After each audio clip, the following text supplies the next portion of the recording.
All right, construction champions, it's your host, Ron Nussbaum, for another day, another episode, and a lot of championship advice about ready to come your way. I'm joined with Nate today. He's not only a coach, he runs a successful construction business himself. Nate, it's great to have you here with us today. Man, I'm so excited to be here and share with you guys as part of this show and show you what being a construction champion is all about. Awesome. I love it. So let's dive right in there and ask the $1,000,000 question is what makes a construction champion?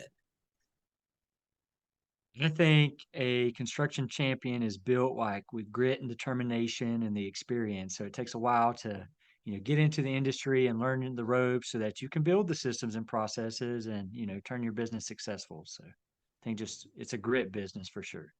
Grit. I love it. But, being that I am an amateur podcaster, I didn't even give you an opportunity to introduce yourself. We So, skipped a step. We'll have to cut yeah, it. why don't you tell everybody a little bit about yourself and then we'll dive into the grit that it takes to run a construction business. Yeah, man, my name's Nate. I run a design build company called Exco Design Build. We do, 3 to 5 million a year and mostly new construction and large additions at this point. And then, during the journey of that and hiring a business consultant myself, about year 7 in that business, I hired a consultant to help me. I realized that that wasn't my main passion. My main passion was helping each other. So over the last, 14, 15 months, I've kind of transitioned into being a business coach focused on helping contractors. So that's kind of been my progression. We're about 9 years into my construction business, and I'm 33 years old, living an awesome life here in Northwest North Carolina. So we're in the same state, but totally different corners of the state right now. But it's pretty cool to be at a point where I can start, giving back and helping other contractors. I love it. And thank you for everything you're out there doing and your business. You were telling me a little bit about that. That's amazing what you built. So let's dive into the grit. We hear that a lot in the industry. You need a lot of grit, you need tenacity just to be able to Yeah. survive. What I guess better, what is like your definition of grit? So we're on the same page with what we're even talking about. I think, grit for me in the business world is like the ability to persevere and push forward even though like you're getting smacked in the face. That not give up attitude, not going to quit, going to get some bruises, scars, burns along the way. And I learned that pretty early on in my career that no matter how good I am, how good I do things, how honest, transparent I try to be, like you will get burned at some point by somebody or something. Something will go wrong and it will hurt. Hmm. So when you talk about that grit, why do you think that's what separates just the regular guys from the champions out there? I mean, I think it's so easy to go back to a W-2 job. If you're a trades guy with a skill set right now, you can kind of name your price if you're a good tradesman. So a lot of guys, they go out on their own, they don't have the business acumen. Um, it's too easy to say, you know what, this isn't for me, and run back to their W-2 job with whoever. And I think that it takes a certain mindset and determination to be able to absorb the roller coaster because you also like be the business owner and build these companies like you're sacrificing that like income stability that you could otherwise have. So like a lot of personalities just can't deal with that, and that's okay. We need both. But I think being able to grit it out and take those hits and learn, adapt. That's really where like you kind of cut your teeth in business. Is you learn from those losses, the downside, the moments you gotta you know use your grit and get back up and stuff like that. That's where the learning happens. So I think being able to learn, adapt, evolve, change, and things like that takes the right personality with the right amount of grit to just take those punches and get back up and do it again.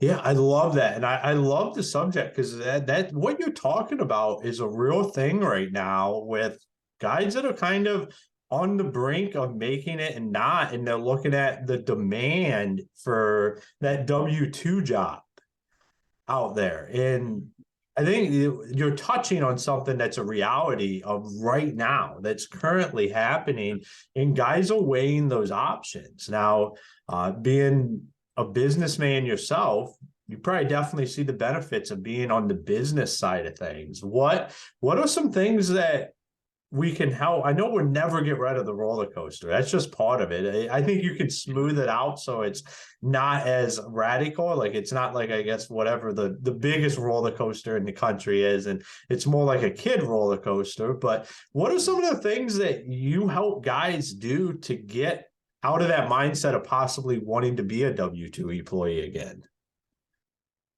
Like from the business coaching side, when we come in and work with a lot of these contractors, like they're great at what they do. Like before they get to us, they're great tradesmen. They know how to produce the work. A lot of them know how long it takes them to do it. Maybe not their employee, but they understand like how long it takes them to get the job done. And a lot of my early work with people is like getting them where they have their head wrapped around their cash flow management and their financials. So like, I see a lot of deficiencies there where it's easy to look at your big blown up bank account that's huge right now and be like, man, I'm making it, I'm killing it, right? And go spend it. And if you don't have a proper cash flow management plan in hand to protect the money you're earning, protect the profit, protect those customer deposits so you're not, borrowing from Peter to pay Paul. I see that a lot. And that way you have a real snapshot of like, here's my profit I've made this year. Here's how much I could draw and buy a new truck with or whatever it may be. I think it's too easy in the contracting world because especially, since COVID, like the cash flows so freely and it's easy to get more work. It's also easy to spend it all and then not be able to make it through the slow times, right? And so I've seen a lot of businesses like get cash heavy, spend a lot of cash on things and not understand like their actual cash position. So I like to start, and I've been talking a lot about even on my own content is like cash flow management serious for contractors because it's at the end of the day, it's a cash flow business.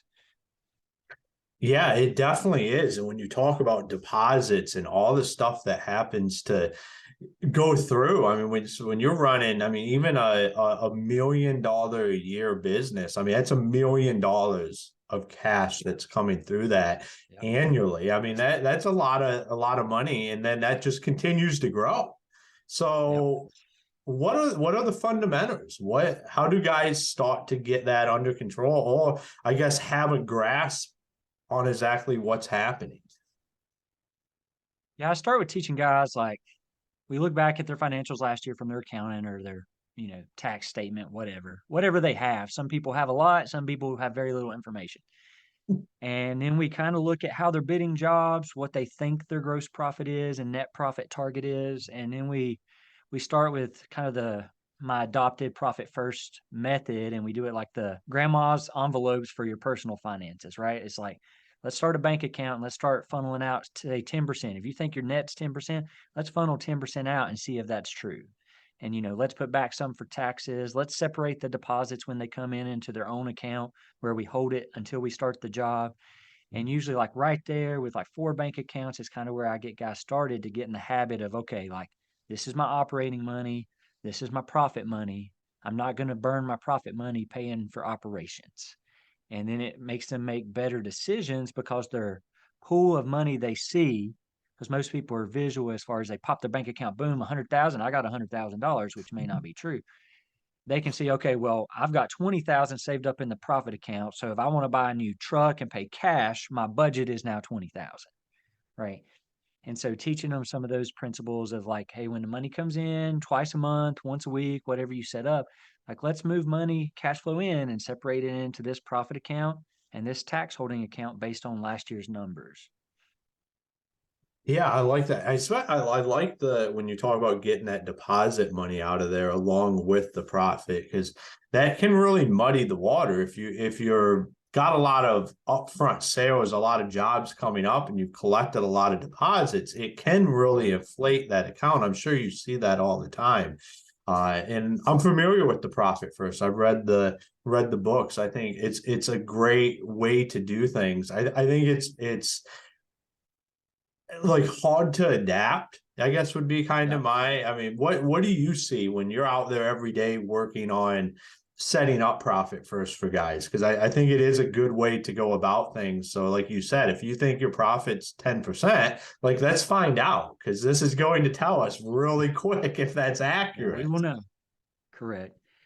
I think, you know, I see a lot of guys that read the book try to overcomplicate it, and they have too many accounts because you can infinitely split your money up to this is my payroll account. Well, I don't do that. I just keep it an operating account. I try to keep it simple because if we complicate stuff, you're just not going to do it.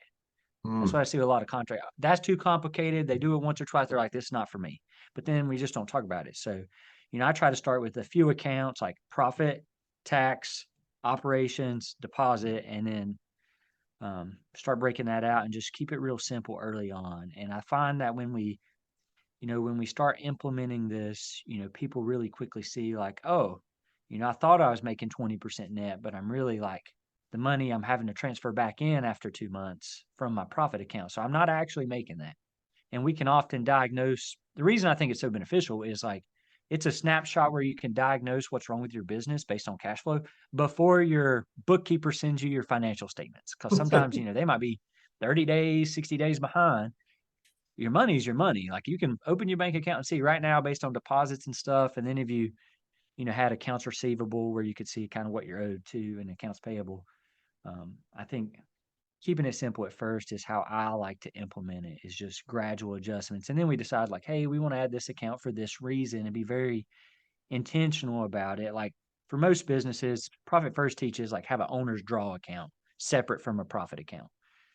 In my business, I'm just on payroll. I come out of the operational account and then the profit account, I guess, is technically mine since I'm the sole owner in a way. And so I don't have a separate like owner's draw account that I stockpile money to draw from. But, that's what he teaches in that book. So we mhm. have some differences and he doesn't do a deposit account.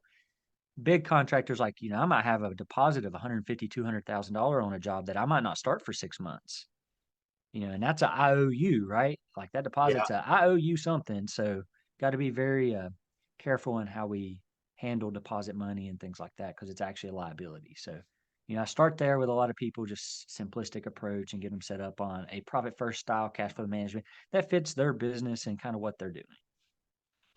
Awesome. Yeah. And that is, I mean, I think I've seen it just so many times with the deposits where it just becomes a muddy situation. And, there's identities that will come in and audit that kind of stuff. And if you don't have it situated, it's not a fun deal to say the least. Yeah. Uh, how do you go about, so when you first come in and start doing this, say somebody has that money sitting in that account, do you try to go through everything and divide it where it should be, or do you just say, hey, this is the operations, or we're going to kind of mix it up, or how do you go about that?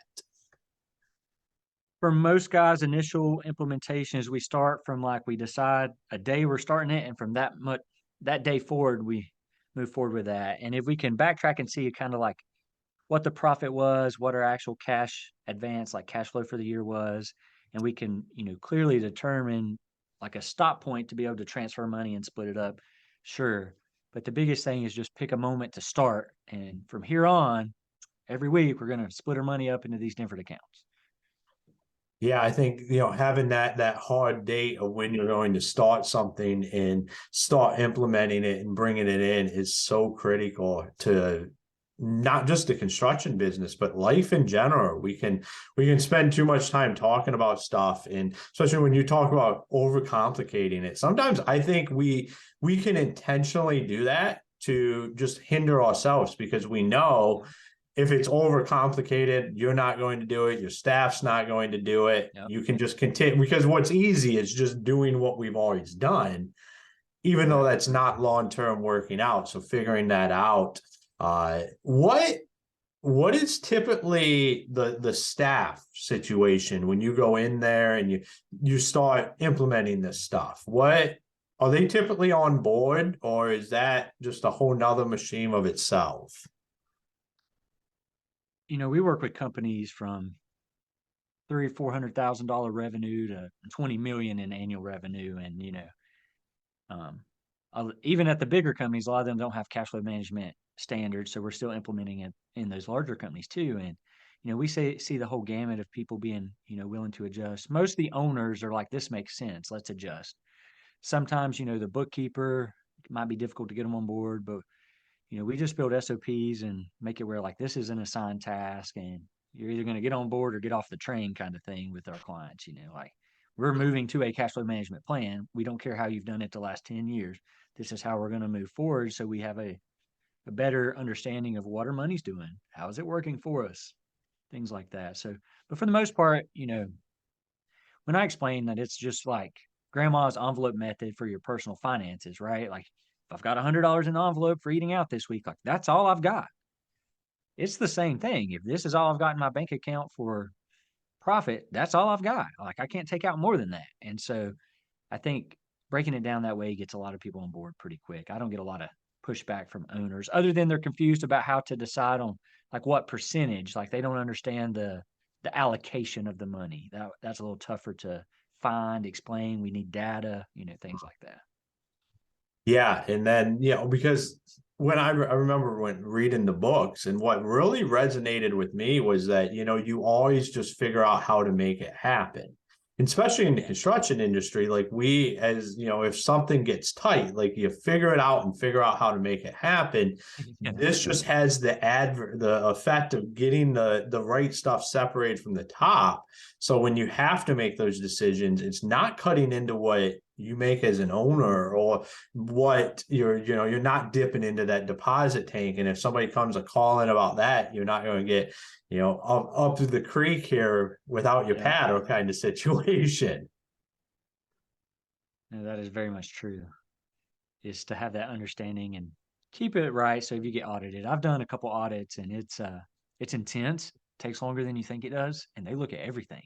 And so it all has to be exact. And usually audits are to a specific day and time. So having really good financials and cash flow management and stuff like that is key to like get through the audit process. Yeah, and I think it's something that from a construction business perspective, we overlook a lot of times is like having is with like what you're talking about, getting that stuff in there, having those records, having that understanding from the beginning, but typically bringing on somebody that is a controller, an accountant, or book, like somebody that works for you.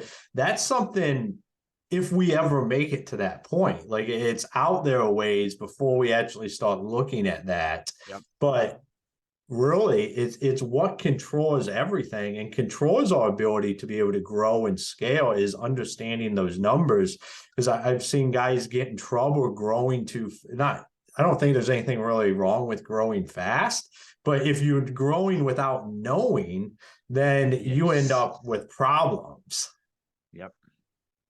So when they're growing fast, they have that like cash flow management plan and everything's very clear, like this is going here. I see a lot of guys that grow so fast, they get in a pinch where they're floating the project per se. Like a lot of new home builders, you actually float till the bank pays you. So you're eating the dollars until the bank reimburses you, and then you get your profit at the end. But if you have 10 houses going and you're used to building one or two at a time, your cash flow out like that, you're floating to the universe and paying all the lumber packages and stuff could literally sink your ship, even though your sales is very successful and you're growing very successfully, because you didn't understand like what the cash flow implications were of that and didn't have, credit line set up or a reserve account. The next thing I move people into is building up a 6-month operational reserve account. So they have that cash buffer for, say they need to pay that lumber package. They've got some backup money set aside. So, they can absorb some of that as they start to grow next year or 6 months from now or things like that. Yeah. I mean, this is just, to me, just sound finances. Like it's what people strive for in their personal life. And you're just bringing that over into the business perspective and having that conversation so people understand, because it can be amazing so a lot of times you look at people control their personal finances completely different than they control their business. Yeah.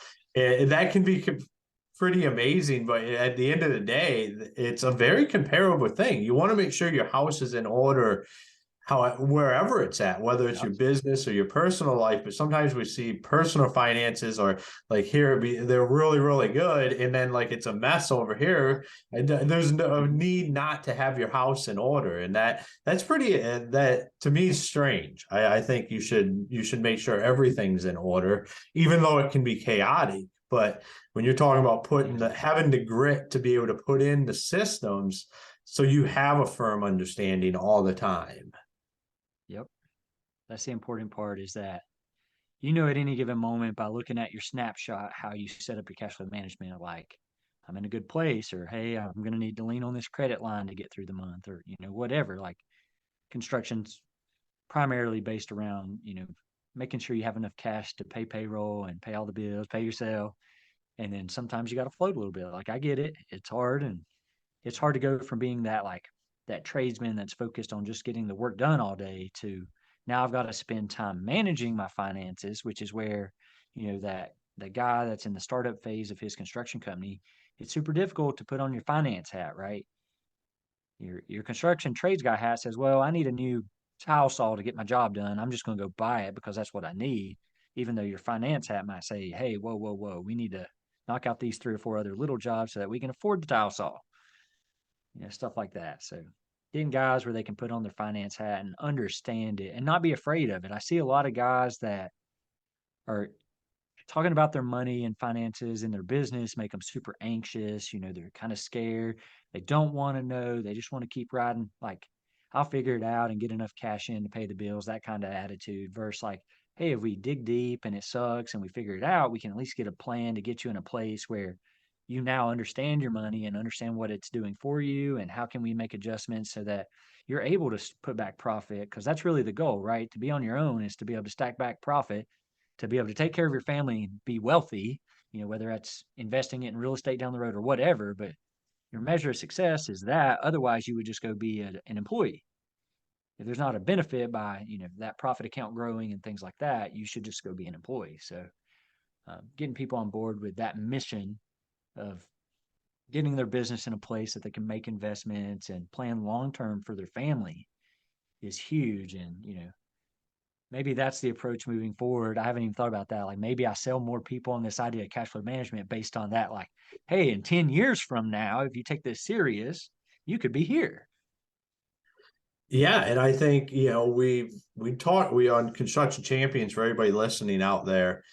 We've talked about this before. Like as owners, we can lose sight of what the original reason why we started the business. Like there was a reason, whether it was a vacation or more time with my family or more money in the Yep. bank or rent real estate. Like there was a reason. And for some reason in the construction industry, we stopped treating it as a business and we just treat it as, like you said, is I'll make enough happen that we'll be able to make the bills at the end of the month. And it becomes a Yeah. cycle where we get completely lost instead of focusing on that we decided to have this for a reason. It wasn't not just because I wanted to be my own boss. It was because it was going to create some kind of freedom or some kind of flexibility, but we let it just all encompass us and make it to the Yep. point where now it's worse than being an employee.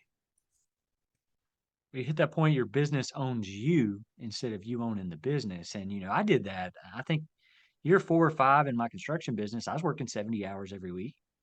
Yeah, I was working 40, 50 hours in the field and then spending 20 trying to sell more jobs and stuff like that. So like, I did that and it's terrible. The goal is freedom and more money and time with family and stuff like that. And then all of a sudden you're working twice as much, making half of what you were at your W-2, and like, whoa, what am I doing here? And then that's when I reached out and like hired Mike as my business consultant to kind of be like, hey man, I did 1 million, but I have nothing to show for it. I'm $1 million business, got nothing to show for it. So what's going on here? Can you help me figure this out and get to where I'm working like a regular schedule? So, that's a big thing, that people all of a sudden they wake up one day and they're working 60 hours a week when the goal was like to spend more time with their family. And they keep that mission, like, hey, let's make decisions that are in alignment with our mission and our core values and what we believe in for our business so that we can get there. And time's a big one, like instead of doing the work, we need to charge enough to hire someone to do that work. And then you make a decision based on that mission and outcome that you're trying to get to with your business. Yeah, that what you're saying is so important when you're making these decisions to make sure they align with the outcome that we're wanting to achieve.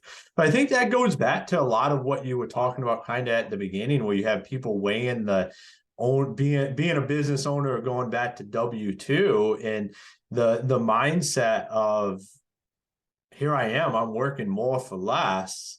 But what we've done is we have it focused in on what is the mission or how do I not do that, and setting those fundamentals up from either day one, or if this is your 10th year in this, tomorrow can be day one for you, and you can reset all that stuff up and start to get these freedoms back. But it's about having an understanding of that, setting it up, getting around the right people that can help you get that stuff together. Like I believe that you're always better off going out and doing it for yourself. And this comes from somebody I've spent over a decade helping somebody else build their business.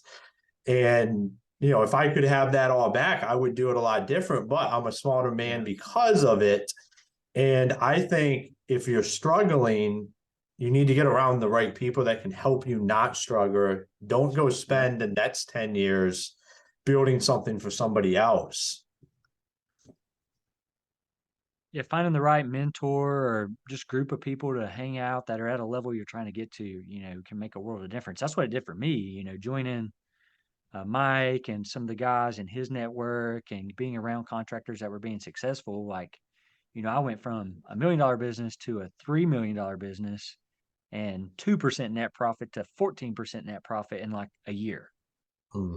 And so and work less, started working like 20, 30 hours a week. So that was the perfect storm that obviously everything fell in place at the right time. But it's doable to decide, enough's enough. I'm 5, 6 years in business. I need to make a change because I want to, one day be a family man, and I need to start planning now so that I have the time to spend with my kids when they're born. And, I started working with Mike like 2.5 years ago. And, now today I have a 4-month-old daughter. And so, one of the blessings today is like now I can walk away and like spend time with her, go to all her doctor's appointments, things like that, if I wouldn't have been intentional about what I wanted as my outcome for my business, I would not be there. So it took intentionality and hard work, hard decisions, and, committing to that change, 2 years ago to get to where today, like I don't have to go into the office. That's awesome. Congratulations on the daughter and everything, and being intent. I mean, that's amazing when you talk about decisions you made 2.5 years ago leading to the results. That is 100% having the mission in mind, having an understanding of where you want to get to, and then a willingness to make those hard decisions. That's amazing. I love it. This conversation has been absolutely fantastic here today, Nate. And, if the construction champions out there listening wanted to reach out to you, wanted to connect with you, you had mentioned something about some content you've been producing. Where do they find that? How do they find you? Where would you like them to go? Yeah, the best place would be go on to Instagram and reach out. My handle is Nate R. Griffin. So Nate Griffin, my name with my middle initial in the middle. And if they hit me up there, they can see all my content. I talk a lot about finance and cash flow management for contractors on my channel. So hit me up there. I'd be glad to help anyone with some fundamentals. So definitely, reach out. And Awesome. Well, thank you for being on the show today. yeah, man, it was a great time. Awesome. All right, construction champions. We talked about a lot of fundamentals today that will lead us to success. But it doesn't matter if you're on day one or day 10,000. The main thing that has to happen for that success is you have to make a decision that you're going to change. And not just change, but be intentional with your change and then stick to it. Nothing easy. Your results that you have right now didn't happen because of 2 weeks worth of whatever you're doing. It happened because you made an effort, whether it was an effort in the right direction or the wrong direction, that caused the outcome where you're at right now.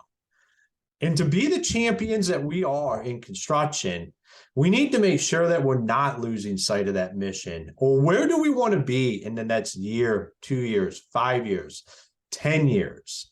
And then also remember why we started out. Because there was a pain point that led us to where we are now. There's a reason why you gave up the W-2 or you started your own business, or you started your own business to begin with and never even went down the road of working for somebody else. Those pain points can be a driving factor in what we do and the course correction that can take place.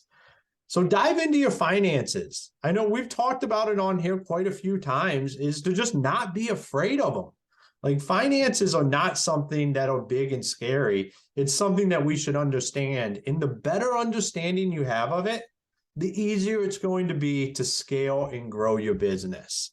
So, construction champions, until next time, go be the champion you were meant to be.